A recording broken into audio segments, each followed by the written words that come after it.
নমস্কার বন্ধুরা, সবাই কেমন আছেন? আশা করি খুব ভালো আছেন। আপনাদের আশীর্বাদে আমিও খুব ভালো আছি। কাকুলির আরেকটি নতুন ব্লগে আপনাদের স্বাগত জানাই। তো চলুন, আজকে কিন্তু দ্বাদশীতে যথারীতি আমি তো ভোগ দেই। তো চলুন আজকে কি ভোগ দেই পুরো ভিডিওটা দেখতে থাকি। আশা করছি আপনাদের খুব ভালো লাগবে। যারা গোবিন্দ প্রেমী আছেন তাদের তো ভালো লাগবেই। তো সকালবেলা বাসন টাসন ধুয়ে চলে এসেছি চান করে ঠাকুর ঘরে। দাদা কিন্তু বাজারও নিয়ে চলে এসেছে। যেহেতু দ্বাদশীতে আমি যা পারি, আমার যা জোটে, আমি সেই অনুযায়ী ভোগ দেই। আর একটু বেরোতেও আবার হবে, আজকে খুব তাড়াতাড়ি আছে, মায়ের কাছে যাব। মায়ের শরীরটা ভালো না, মাকে দেখতে যেতে হবে। দাদা এনেছে একটু কুমড়ো, পেঁপে, কাঁকরোল, আদা, দুধ তো এনেছে, আর দইও এনেছে, ঝিঙে, পটল এইসবই এনেছে। তো এগুলো দিয়ে কি করা যায়, তো চলুন পুরো ভিডিওটা দেখতে থাকি। বাসনগুলো আগে গুছিয়ে নিই। বাসনগুলো গুছিয়ে ঠাকুরও গুছিয়েছি, পায়েস বসিয়েছি।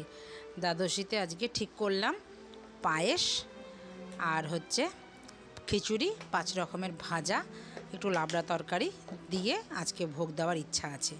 পায়েস বসিয়েছি, পায়েস বসিয়ে এবার ঠাকুরের কাজগুলো আগে সেরে নিচ্ছি।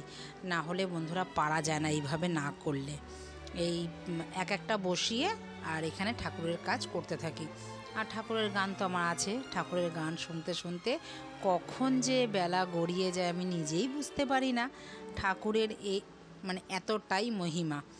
চলুন, আজকে আবার বৃহস্পতিবারের জন্য আবার আলাদা করে ঘট বসাতে হবে।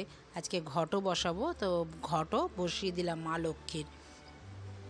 ঘট বসিয়ে এবার বাকি গোবিন্দ চরণে তুলসী দেব, রাধা গোবিন্দ চরণে তুলসী দেব, সবাইকে মালা পরাবো, করিয়ে এক এক করে সুন্দর করে সাজিয়ে নিলাম মনের মতন করে সাজিয়ে। এবার চলুন, সবজি বানানো হয়ে গেছে। সবজি আমি সব বানিয়ে নিলাম, 5 তরকারি আর ভাজাভুজি যা বানাবো সেটা আমার বানানো হয়ে গেছে। এবার চলুন ভেজে নিই। নুন হলুদও মেখে রেখে দিয়েছিলাম ঘণ্টাখানেকের জন্য।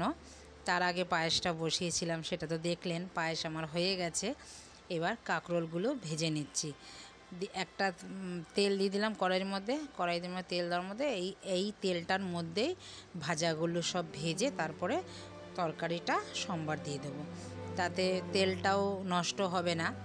আর 5 তরকারি তো ভাজার তেলে দিলে পরে কিন্তু অসুবিধা হবে না, কোনো রকমের কালো হবে না। তরকারি যেরকম থাকে সেরকমই থাকবে। তো চলুন ভাজা করতে থাকি আর ভক্তি সহকারে গানও শুনতে থাকি। ঠাকুরের গান চালিয়েছি, শুনতে শুনতে কখন যে আমার রান্না হয়ে যায় না, নিজেই বুঝতে পারি না বন্ধুরা, জানেন।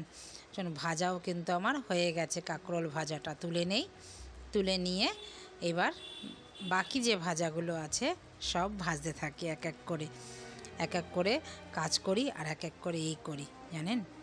এতে তাড়াতাড়ি হয়ে যায় আমার। যেহেতু আমি রান্না করি না দ্বাদশীতে, আমি আমার ওই ঘরে রান্না করি না। দ্বাদশীতে আমরা সবাই ভোগই নেই, গোবিন্দকে নিবেদন করে আমরা ভোগ নিই। দেখুন, আমাদের ওইখানে রান্না করলেও তো আমাকে রান্না করতে হতো, তো সেটাই আমি আমার গোবিন্দকে দিয়ে আমরা এটাই প্রসাদ গ্রহণ করি। আমরা দ্বাদশীতে আমি আর রান্না করি না। একাদশীর দিন আমার মেয়ে আর আপনাদের দাদার জন্য একটু রান্না করতে হয়। একাদশীতে আমি সাবু দেই, যেহেতু অন্য কিছু আমি নেই না, তো তার জন্য ওদের একাদশীতে রান্না করে দিয়ে তারপরে আমি আসি ঠাকুর ঘরে। দ্বাদশীতে সেই জিনিসটা আমি আর করি না। দ্বাদশীতে আর রান্নাঘরে আমি আর আমার যে ডেলিকার নিত্য রান্না যে করি সেই রান্না করি না। আজকে প্রত্যেকটা দ্বাদশীতে আপনারা দেখেন আমি ভোগ দিই, সেই ভোগই কিন্তু আমরা সবাই মিলেই প্রসাদ নেই। এইভাবেই যেন আমি করতে পারি, গোবিন্দ যেন আমাকে এইভাবেই শক্তি দেয়, আমি যেন গোবিন্দর এইভাবেই সেবা করতে পারি। বন্ধুরা, আপনারাও আমার পাশে থাকবেন, এইভাবেই যেন আমি গোবিন্দকে সেবা দিতে পারি। আপনারাও আমাকে আশীর্বাদ করবেন, বড়দের আশীর্বাদ। চলুন, আলুও দিয়ে দিয়েছি আর গ্যাসটার মধ্যে একটু ছিটে গেছে, একটু মুছে নিলাম। সঙ্গের কাজটা যদি সঙ্গে করা যায় না বন্ধুরা, দেখবেন কাজ করতে খুব একটা বেশি কষ্ট হয় না। এই নিচে একটু পড়েছে, আমি সঙ্গে সঙ্গে একটু কাপড় দিয়ে মুছে নিলাম। আর নিজের কাছেও বন্ধুরা দেখতে ভালো লাগে না নোংরা থাকলে, আমার যেন ভালোই লাগে না। এই যে দেখুন আলু কিন্তু আমি গোল গোল করে চাকচাক করে বানিয়েছি, সেটাকে এখন ভাজছি। এরকম ভোগে না এরকম গোল গোল করে চাকচাক করে ভাজা দিতেই কিন্তু বেশি ভালো লাগে। আর দেখবেন মন্দিরে কিন্তু এইভাবেই গোল গোল করে চাকচাক করে ভাজা দেয়, আমিও সেটা দিই। মার থেকেই এগুলো শেখা, মা যেহেতু দেয়, গোবিন্দ মার দেখলেন তো, আমি গোবিন্দ এখন আমার কাছেই আছে, গোবিন্দ সেবা আমি দিতে পারছি, এটাও কিন্তু বড় একটা ভাগ্য বলুন। মায়ের গোবিন্দ আজ আমার বাড়িতে এসছে। গোবিন্দর ইচ্ছা থাকলেই সব কিছু হয়, গোবিন্দর ইচ্ছা ছাড়া কোনো কিছু হয় না। ওই যে বলে না, একটা পাতাও নড়ে না গোবিন্দর ইচ্ছা না থাকলে। গোবিন্দ যা নির্ধারণ করবে সেটাই কিন্তু হবে বন্ধুরা। আমি কিন্তু মন প্রাণ দিয়ে বিশ্বাস করি এটা। আপনারা কে বিশ্বাস করেন আমাকে সেটাও কিন্তু কমেন্টে জানাবেন। গোবিন্দকে যদি ডাকার মতন ডাকতে পারেন, গোবিন্দ আপনাদের সাথে থাকবেই। আমি কিন্তু বিশ্বাস করি, নির্দ্বিধায় গোবিন্দকে ডাকুন খালি। ভাজাভুজি কমপ্লিট হয়ে গেছে, এবার তেজপাতা, আদা, কাঁচা লঙ্কা একটু কুড়িয়ে নিয়েছি আর একটু বাদাম দিয়েছি। পাঁচ তরকারিতে বাদাম দিলে গোবিন্দ খুব সেবা নিতে ভালো পায়। গোবিন্দ কিন্তু বাদাম আর এই দুধ, ঘি, মাখন এইসবই কিন্তু বেশি ভালোবাসে। আর পাঁচ তরকারি, লাবড়া তরকারি গোবিন্দ কিন্তু এইসবই চায়, মানে গোবিন্দকে যেইভাবে রান্না করে দেবেন সেইভাবেই হয়। চলুন আমার হয়ে গেছে সব, এবার ভোগটাও তো বাড়তে হবে, তাই না? এবার ভোগ বেড়ে ভোগ নিবেদন করতে হবে। তো ভোগ বাড়লাম, আজকের দুপুরের মধ্যাহ্ন ভোজের গোবিন্দকে আমি দিতে পারছি পটল ভাজা, কাঁকরোল ভাজা, আলু ভাজা আর একদম খিচুড়ি আর লাবড়া তরকারি, আর সাথে আছে পায়েস। গোবিন্দ পরমান্ন খেতে খুব ভালোবাসে। চাটনিটা জোগাড় করতে পারলাম না, হয়তো গোবিন্দর আজকে ইচ্ছা ছিল না আজকে চাটনি খাবে। টমেটো বাজারে পাইনি, ভুলেও গেছে, আর আমাদের সবজিওয়ালাও এখনও আসেনি। তো দেরি করলে তো হবে না, তো যা আছে সেটা দিয়ে এখন গোবিন্দকে নিবেদন করি। এখন সব বাটা সাজিয়ে দিয়েছি। বন্ধুরা বলুন তো কেমন হয়েছে সাজানোটা, কমেন্টে জানাবেন কেমনভাবে সাজালাম আমি, আপনাদের ভালো লাগলো না খারাপ লাগলো অতি অবশ্য কিন্তু কমেন্টে জানাবেন, আমার খুব ভালো লাগবে তবে।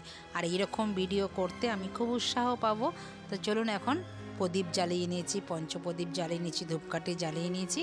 এবার আরতি করতে থাকি ভক্তি সহকারে। আপনারাও আমার সাথে থাকুন, ভিডিওটা ভালো লাগলে পাশে থাকার অনুরোধ রইল। তো চলুন ভক্তি সহকারে এবার আরতিটা দেখতে।